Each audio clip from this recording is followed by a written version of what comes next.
over. Izina Honorine ni izina rifite inkomoko mu rurimi rw'ikilatini rikaba ryarakunze kwitwa Abaromani aho rikomoka kuri Honorius bisobanura icyubahiro. Honorina akaba ari n'umutagatifu wahowe Imana wabayeho mu kinyejana cya 4.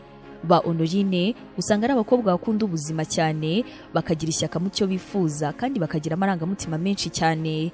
Uyu mukobwa ashobora kwishima mu gihe gitoya cyangwa se akarakara. Nanone biragoye yuko ajyamo hagati, iyo atishimye usanga yarakaye. Uko ateye atyo kandi aba yumva yuko ari nako ibintu byose byagenda biri hafi ye, bivuze ngo niba ibintu abikunze ubwo nyine arabikunze, hanyuma kandi niba byanze ubwo nyine arabyanze. Ni umukobwa w'umugwaneza cyane, akaba ari umukobwa ukunda gukora ku buryo yumva yuko atakwicara hamwe, akaba umukobwa wiyumvamo imbaraga kandi koko arashoboye. Iyi miterere ye rero ni ituma kenshi abantu bamwita umunyamahane. Honorine akunda gutsinda, yanga akarengane kandi agakunda guhangana n'abamweretse yuko bashobora kumurengaho, akabirika yuko bishuka ku ibyo ngibyo rwose bidashobora gukunda. Ni umukobwa ukunda kuyobora ndetse no kuba umuntu ukomeye. Ntabwo ari umukobwa wihangana kandi abashaka yuko ibintu byose bica mu nzira bishakamo, abashaka kuba ayoboye abandi, ariko nyamara muri we akaba agira amarangamutima menshi.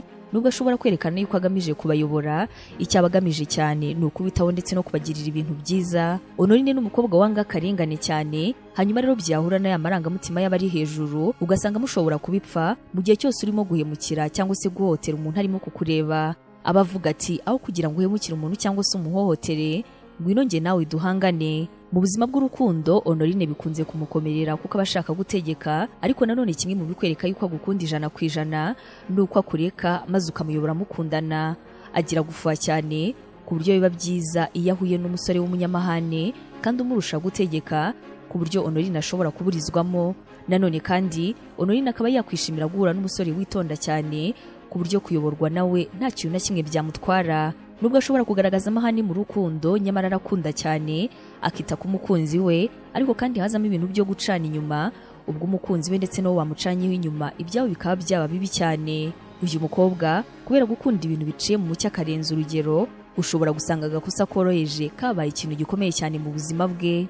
Imirimo itandukanye aba yakora harimo iyo mu rugo, ifite aho ihuriye n'amafaranga cyangwa se ubucuruzi kandi buteye imbere, ifite aho ihuriye no gutegeka ndetse no kuba umuntu ukomeye nk'igisirikare, amategeko na politiki hamwe n'itangazamakuru. Honorine kandi yakina filime n'ibindi byose byatuma yerekana amarangamutima ye kuko ari ibintu yabasha cyane.